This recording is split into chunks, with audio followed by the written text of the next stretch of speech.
Hi friends, எல்லாருக்கும் வணக்கம். இன்றைக்கி கேரளா ஸ்பெஷல் மட்டா ரைஸ் போட்டு ஈஸியான முறையில் செய்ய போகிறேன்.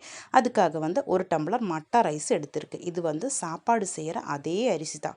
இதை நல்லா கழுவி க்ளீன் பண்ணியதுக்கப்புறமா தண்ணியில் ஊற வச்சுக்கோங்க. இது நான் நைட்டு ஊற வச்சுருக்குது.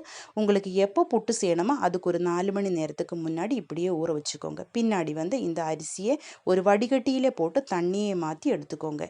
மிக்சியோட சின்ன ஜாரில் போட்டு இந்த அரிசியை அரைச்சி எடுத்துருக்கணும்.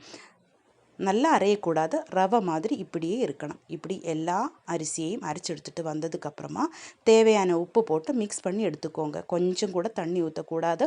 நம்ம புட்டு மாவு ரெடியாக இருக்குது. இனி புட்டு குழலில் சில்லு போட்டதுக்கப்புறமா தேங்காய் போட்டு புட்டு மாவு போட்டு மறுபடியும் தேங்காய் போட்டு புட்டு மாவு போட்டு இப்படியே புட்டு குழல் ஃபில் பண்ணி எடுத்ததுக்கப்புறமா வேக வச்சு புட்டு ரெடி பண்ணி எடுக்கலாம். நம்ம கேரளா ஸ்பெஷல் மட்டா ரைஸ் புட்டு ரெடியாக இருக்குது. இதுக்கு கூட சூப்பர் டேஸ்ட்டில் ஒரு சுண்டல் குழம்பு தான் நான் இன்றைக்கி செஞ்சுருக்குது.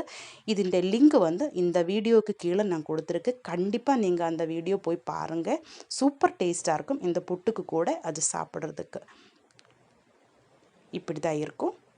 ஒரு தடவை நீங்கள் இந்த மாதிரி ட்ரை பண்ணி பாருங்கள். இந்த வீடியோ உங்களுக்கு பிடிச்சிருந்தா கண்டிப்பாக என்னோடய சேனல் சப்ஸ்கிரைப் பண்ணுங்கள், லைக் பண்ணுங்கள், ஷேர் பண்ணுங்கள், கமெண்ட் பண்ணுங்கள்.